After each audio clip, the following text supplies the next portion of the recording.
Maybe I should even mute my own phone. Hey. Oh, hey, we're on. You know what's so funny? I told you, I go, hey, make sure you mute your phone. And I just realized as I was looking down, I myself am not muted. I don't know, like with all your shows, like on your live streams and broadcasts, like, do you ever do that? And you're like, oh, I'm such a naughty. I don't do as I Oh, say, all the people. time. Do as I say. You know what I love about like just creating some level of digital content Hmm. is that for me at least, because I do this every week, is people tell me all the time, they're like, oh, I watched you the other day. It was so much fun, blah, blah, blah. And I'm like, that's awesome. Why don't you do it yourself? Oh, no, I would look like an idiot. I'm like, you can't look more of an idiot than I do. I don't, I've been doing this for years, and I don't think I've ever had a show that ever went off without a hitch of some component. I mean, I don't think you give yourself enough credit. Like doing stuff live in general is such a hard thing to accomplish without any sort of mistakes. If you can't just roll with it, then you're not. It's not authentic, right? Like it's not authentic if there isn't a hiccup somewhere. Yeah, no, that's true. That's true. Okay, you make me feel good. So, Joyce, my friend, are you ready for the mic is listening? Oh, absolutely. Ooh, that pause there worried me for just a quick second. I was like, oh damn, I guess we're done. Oh well, it was a good time. All right, Joyce, let's see this girl. The mic is listening. The mic is listening. The mic is listening. The mic is The listening. mic is listening. The mic is listening. listening. The mic is listening. The mic is listening. The mic is listening. The mic is listening. The mic is listening. The mic is listening.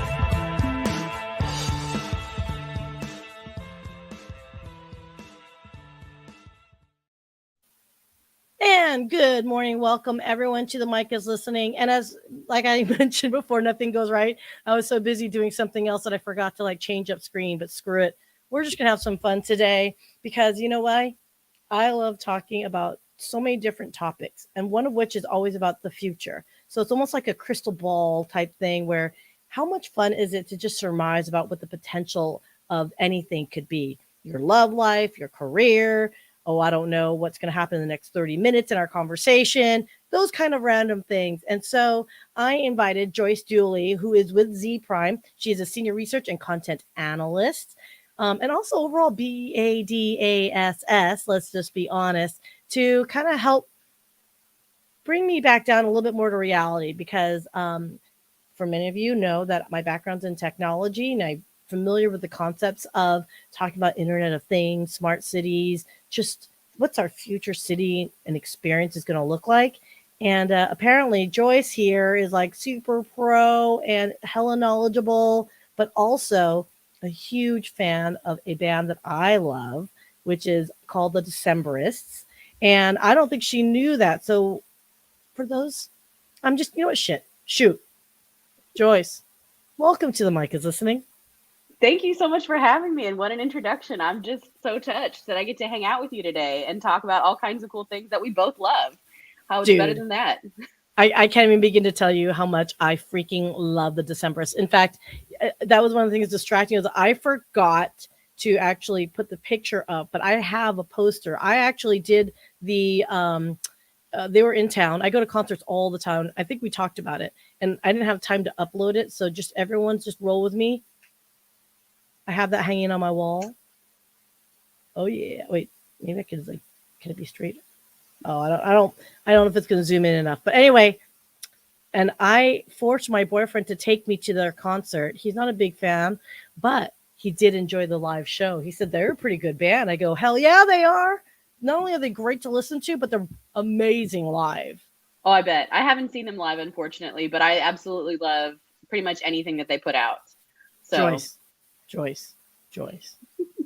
Girl, you are, oh my gosh. It was like, I had heard they're great live, but I was so blown away by the talent on the stage.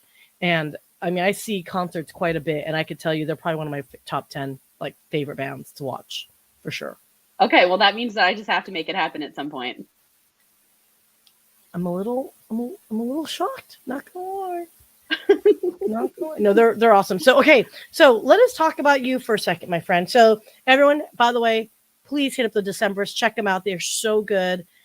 Trust me on this. And they're just the lyrics. I'm not normally a lyrics person, Yeah. but Colin, I guess the lead singer and the songwriter, it's poetry. He literally writes poems and sings to it, and it just the musicality, musicianship, lyrics, all put together, just hella cool. Hella cool. O Valencia is probably one of my favorites. Although Here I Was an Architect is another great one. So okay. Oh, Crane's Wife. Crane's Yeah, Wife is Crane also Wife is just, I mean, it's so beautiful. The poetry, like you were talking about, and just the storytelling that they do with that album is just amazing. Oh, yes. I'm gonna cry a little bit. Okay, so on that note, well, speaking of which, then, so in the future, because you will be attending a concert and seeing them, you know, if I were to think about like the future experience, like, and I'm going to go see them in downtown Dallas, is where I'm located, San Antonio for you. Where do you envision something that experience of going to? Like, what would you say? Like, would I go into my like self-driving car and like get there, and my tickets would be, I don't know, on my phone or maybe on my purse, like virtually, like they tag you with a bracelet or something? How would you envision that flow to look based on what you're seeing right now with cool technologies? Yeah, I mean, I'd probably imagine that if you wanted to have like a seamless experience with going for entertainment purposes, something like what they do at Disneyland or Disney World, where you have like a bracelet or you've got, you know, a patch on your phone or something where you can just walk seamlessly from your car into the venue. Or in some places, if some cities are thinking ahead, like using a vertiport to fly into the venue instead of drive. And then seamlessly have your walk-in experience, and then you can use your phone to like have notifications that ping, like, you know, whatever sort of food or beverages come to you at your seat, and then you can pay remotely or, you know, with just the tap of your phone. And then you can sit there and enjoy the experience and have a very similar experience when you walk out. Just show up, walk in, sit down, get up and walk out whenever you're done. I think that's going to be the future of entertainment at some point. I think what you just described, it would be like my dream. Like for as much as I go, like the convenience of it, just because really what we're looking at when we're talking about future city experience, living experience, society is minimizing friction, right? Mhm. Like we're just trying to enable the experience of our normal life, much like we would going to the concert, like as Disneyland would, right? So is that really what you're doing? Because that's kind of how when people ask me, like, okay, when you talk about folks that are talking about the future of the city, urban, suburban living, design, the technology involved around it, I think of Disneyland. Maybe because I used to work there back in the day. Was Mhm. you go in there and you're submerged. You're just submerged into the world. Immersive. It's an immersive experience. Is that Mm. what we're basically trying to say? Is we're bringing reality to that Disneyland concept? Like, I think we are not going to see that for some time, to be honest with you. Not because it's not a thing that could be talked about. Like, I think having a seamless experience as a citizen in a city, right? Being able to use your phones to access services, to file reports, to get permits, to do a whole bunch of things rather than having to go in person is definitely huge. Being able to have potentially, like, they've talked about having cryptocurrency or digital coins for paying for services within the community, being able to vote electronically from your mobile phone, those kinds of things are being discussed. But what's really like coming to the forefront right now is just looking how equity plays a huge role in a community, and how do you increase access to services and improve quality of life to residents through technology, services, and applications. That's really what people are focusing on right now. I think eventually we will see a lot of this seamless experience, this Disneyland high of I can just show up and walk in, or I don't have to even go into anything. I can do it all from my phone or from the comfort of my home. But we're just not there yet. well, you've just like burst my bubble. I was kind of hoping, like, so is it coming? Is it coming? Is it today? Is it going to happen? Uh, Well, why not? Why can't I have my experience today?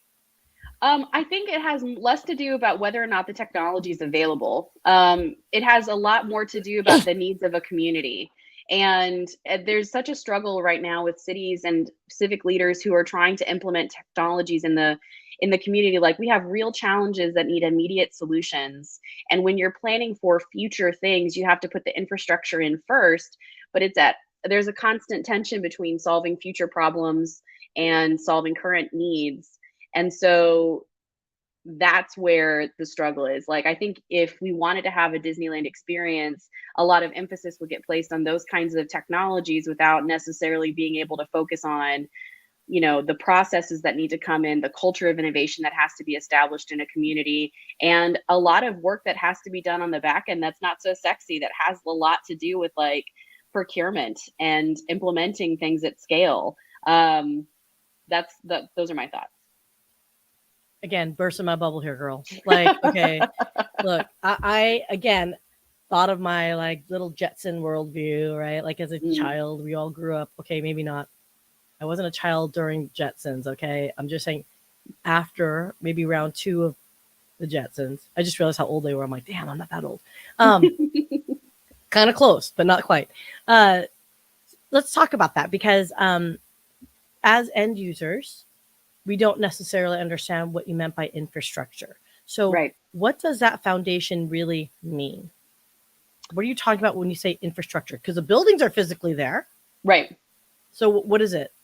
So it could have a lot to do with having sensor technologies deployed to be able to have a seamless walk-in experience. A lot of beaconing technology that gets used in maybe a retail environment, like the Amazon's Go stores, where you could just walk in with your phone and just like pick up all of your groceries and then walk out. A lot of those technologies and sensors are not deployed at scale in cities or communities where people are just being followed digitally to guide them where they need to be, or to be able to say, hey, it seems you're in the permitting office. Do you need this kind of a form, and have it just appear on your mobile phone? Those kinds of things would have to be put in place. So that's the some of the physical infrastructure is more like device infrastructure that would need to be put there. The same thing is true with like the connectivity, right? We don't have widespread connectivity across communities, particularly in rural areas and underserved communities, and a lot of urban areas too, don't have consistent internet connections. And so to have a truly seamless experience, you have to think about where would you have that, and who would it serve, and who would it benefit the most. And if you don't have the digital infrastructure or the connectivity in place, then there are going to be a lot of people who are maybe not going to be able to access it and have, services in that sense. So you have connectivity issues, you have device deployments that maybe need to get made. And then sometimes too, like there is physical infrastructure that needs to get put in place, like having smart streetlights and stops lights. That's physical stuff that needs to be put in the ground in order to then have some kind of digital relationship between the end user and the infrastructure. Okay, you said stoplights. I thought that was already gridded in some capacity, right? Because at least for me, every time I freaking drive down the road, I hit every fracking red light possible. I feel like my car's is the trigger sensor. Like, yeah. I thought they had timing and all that already. Is it just a mechanical preordained timing thing, or I thought it had the ability to know when flow was going to kind of like know that maybe this light is a little bit longer because there's a lot more cars traveling. Yeah, I mean, there's some of that already, but like having the systems be able to tie into other systems too, and like from a truly smart city perspective, being able to have your traffic light systems be able to report to your emergency services, for instance, to be able to, help with route optimization to make sure that they get to where they need to be on time, that they do manage to hit a bunch of green lights in an emergency situation where, they're not being stalled by traffic or congestion. Those are part of those things as well. And there's a lot of old infrastructure, right? Old streetlights, old stoplights, old things that need to be replaced or enhanced. And that doesn't happen on a dime. And so, what you could refurbish or, I guess refurbish isn't quite the word, but retrofit, old systems and old infrastructure with new technology or new applications is really important, but it's also very costly. So how do you plan to build for the new with what you currently have without ripping everything up and replacing? Or how do you find the budget to do the rip and replace? And that lies the problem. When there's no money, ain't nothing changing. Okay, so Patik, thank you so much for commenting on this. Is fingers crossed we make it a utopian world and not a dystopian one. So My reply, I discreetly did was, I don't know, man. Pandemic was interesting. So let's talk about Yes. this. So fingers crossed, utopian versus dystopian, because as you were talking, the first thing that came out of my head, which probably shouldn't be what I talk about initially, but I thought about it and I think it's acceptable to share. Sure. But Yeah. okay, the security implications. Like, I don't want to be tracked. I turn my GPS on my phone, knowing full well, even if I had the Wi-Fi on, right? Or this phone is still getting tracked no matter what I do or no matter what I say. So I've already bought into the idea and concept of this, right? Like, but I still wonder, what are the security implications for having sensors everywhere? Is this going to be a big brother? In order for us to have the convenience of what we want, that frictionless movement of things, are we opening ourselves to say, okay, but I'm giving up my certain segments of freedom? Those are some really great questions and points. And I also hope, that we build a utopian world and not a dystopian one, because it's very easy to put systems in place with the best intentions that scale and end up leaving a lot of people out, or at worst, end up running amok.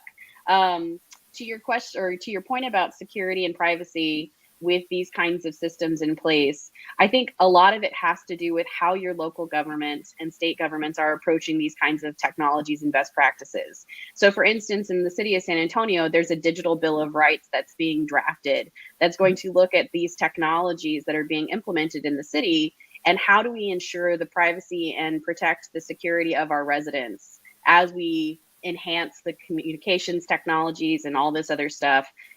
What does it ultimately mean for the citizen to have rights to their own privacy and their own data and that kind of stuff?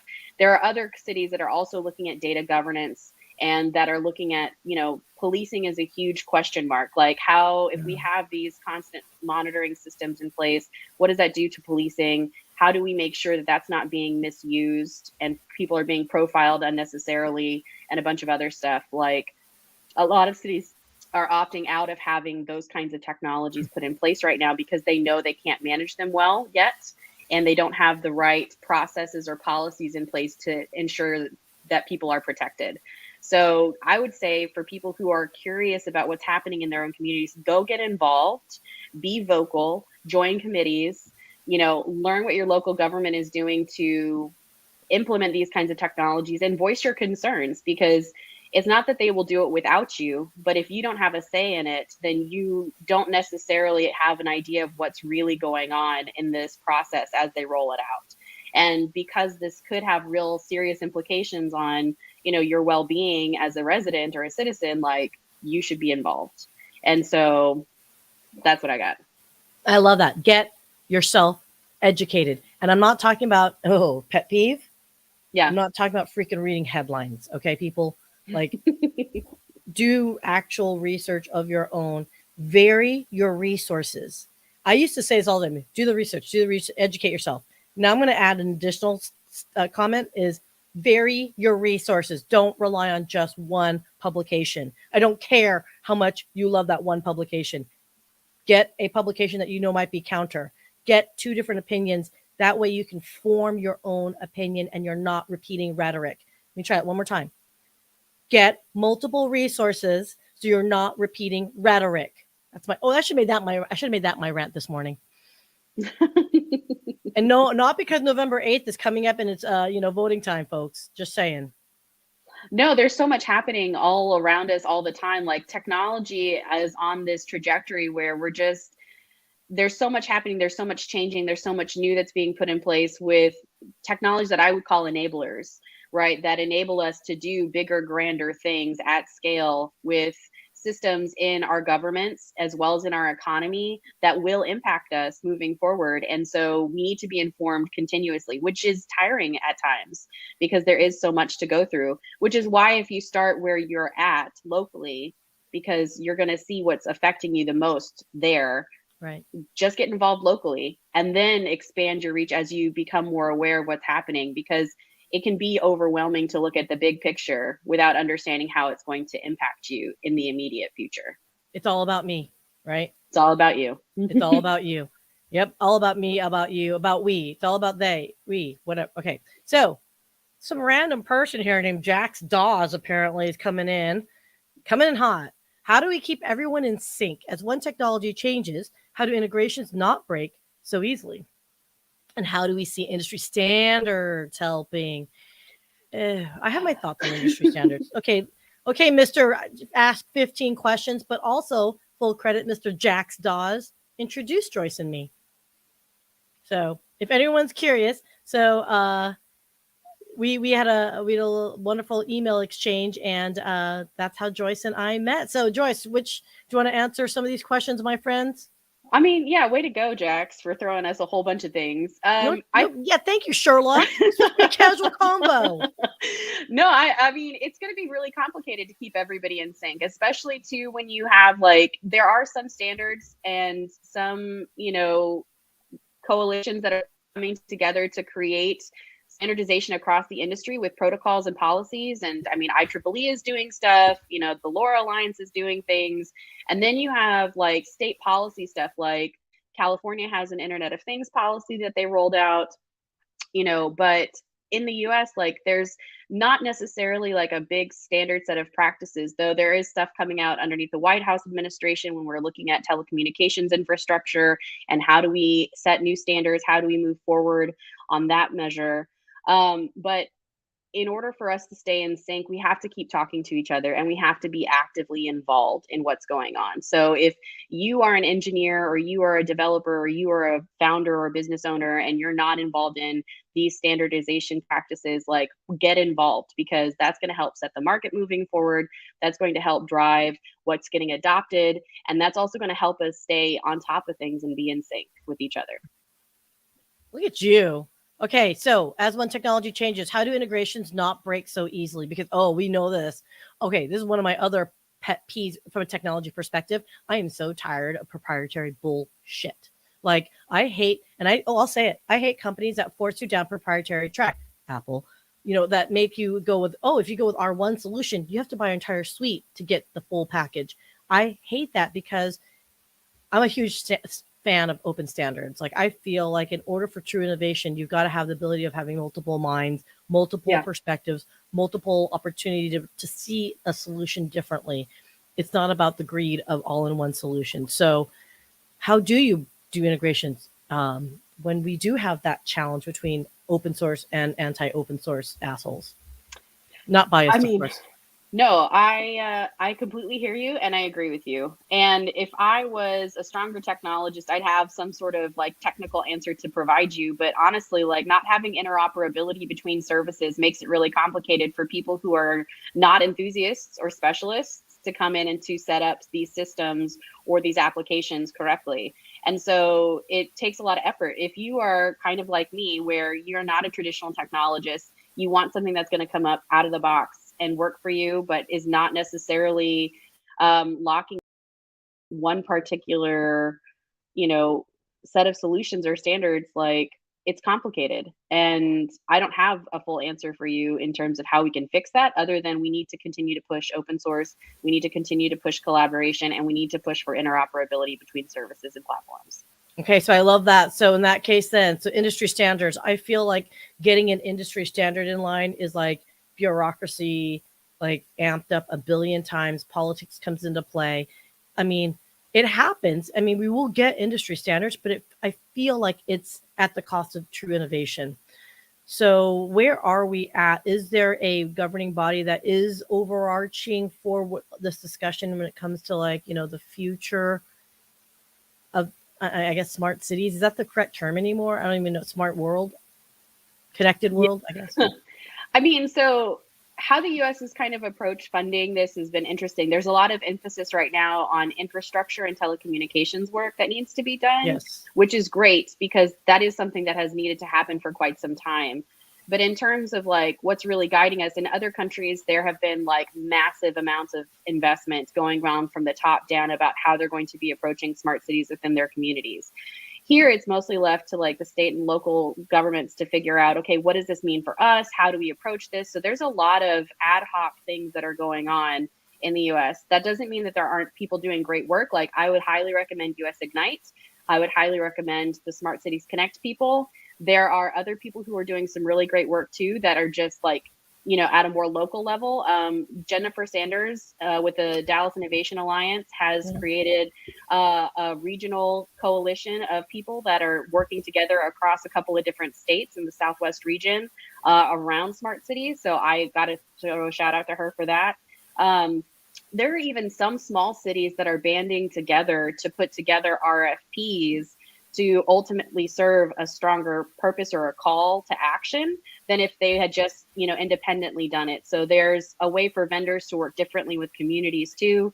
I think from an industry perspective, there's been a lot of lead-in and a lot of heavy emphasis on technology solutions for cities to have to kind of maybe move into a proprietary situation. And a lot of cities are not wanting to do that. A lot of cities are wanting to have vendor ecosystems open up, really figure out what makes the most sense for their communities, and then build into that sort of direction. So I think there's some communication between industry people and cities that need to continue to happen to really change the vendor relationship.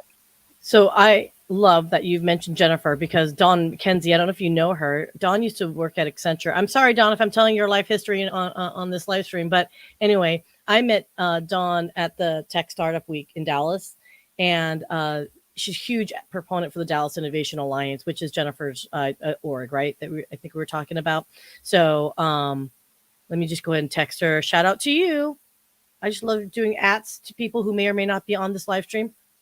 We'll find out if they see it.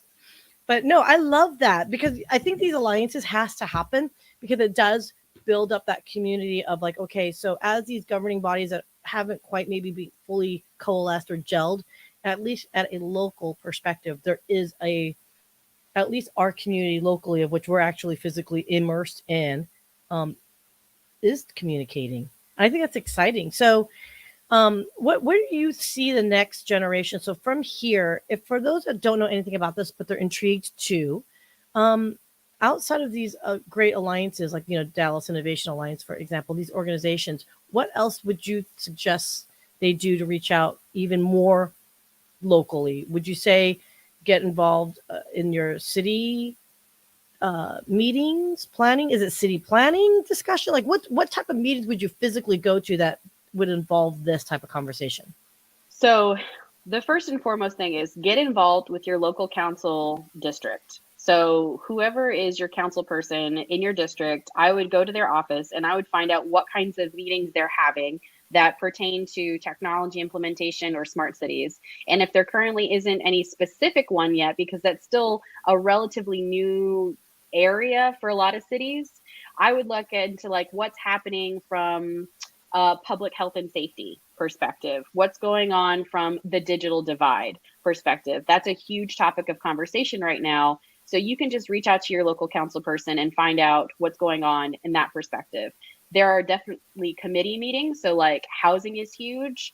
I would definitely look at capital projects and planning, because the infrastructure that's going into place.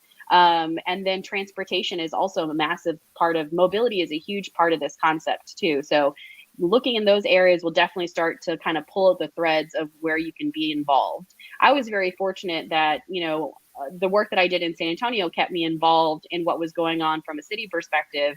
But we also had an innovation and technology committee that was made up of council people, as well as small business owners and other sort of technology founders and things like that in the city, that would help guide policy and really look at what was happening from that perspective. So see if your city has something like that as well. Oh my God. You're such a wealth of information. And I just got to tell you, Joyce, like I knew when we chatted, I'm like, oh, I love this girl. Like on multiple levels. I do love you, because you know why? You know how to speak in layman's terms. Like, you know how to, like, as I affectionately like to say, dumb it down. And I love that. And you know why you know how to dumb it down? Because rumor has it, you too have your own show, darling. So talk to me, Goose, about City Chats with Joyce on Z Prime's YouTube channel. Yeah, thank you so much. I mean, I absolutely adore you. So I'm so glad that Jack's got us connected, because I think this is a match made in heaven. City Chats with Joyce really got started, I think almost a year and a half to maybe 2 years ago. And what that is 10 to 15-minute interviews with civic and community leaders, industry experts, and startup companies working in smart cities. And it really wants to highlight different elements of the conversation. There's a lot of material to go read about smart cities. There's a lot of lengthy videos and webinars and things like that you can tune into. But this is supposed to be super consumable, very conversational, and informative about what's going on in smart cities across the US. I would love to expand it to what's happening in smart cities in other countries as well. But for right now, we're really focusing on what's going on in the US. And there's some really cool projects that are coming out here in the next couple of months that I think are going to be really interesting for people. Dude, I'm telling you, I enjoyed listening. Probably because I just love you. But secondly, it's so cool. Like the conversations are just fascinating because I'm technical enough to be dangerous. So I understand concepts. Yeah. But seeing you talk to these people actually in a private and public sector, like things are happening. And it's coming, right? It's coming. And I think that's what's, again, educate yourself. And I just absolutely love that. So City Chats with Joyce. So Z Prime's website or YouTube channel is /C/Energy Thought Summit. Don't go to just Z Prime on YouTube. That's not the channel. Just to clarify, everyone, because that's what I did this morning, and I was like, one follower. I'm like, wait a second, that doesn't make sense. So you need to tell your branding, marketing people. We're working on it. And then I'll also, hold on a second here. Wait, I'll keep that one on, and then I want to take that one down. Like I said, hey, peoples, back off. I only done it for the last 2 years. Okay, let me take that off. Wait, what am I doing? Oh my gosh. This is what happens when I get overly excited. So Jax has yet another additional comment I want to share here. There's a recent report that noted that the digital gap is caused more by telecoms not wanting to put resources toward closing the gap. How do you get the telecoms to find the ROI to close the gap? Oh, that is a really you rattling chains here, mister. I know. Way to stir the pot, Jax. Yeah, that's a huge thing, right? Like, because there's not enough density in certain areas for telecoms to go put infrastructure out to justify the ROI yet. But as urbanization continues, I think that they're going to have to expand their territories regardless. So they better be ready to put in some additional infrastructure. But there's some really creative solutions. And I have to give a shout out to one of Z Prime's partner organizations, the New York Power Authority, NYPA, for having a utility perspective come in and solve the digital divide. And that is really interesting when you're looking at how communities are having to be creative in solving these challenges because the telecommunications industry, for whatever reason, is not closing those gaps. And so utilities are stepping up. Cities are trying to find creative ways as well. Private networks are being deployed to also encourage this. And so I would highly check out and see what like NYPA is doing with their utility projects. And since they're a state utility, they're happening and not just in one city in New York, but in multiple cities across New York State.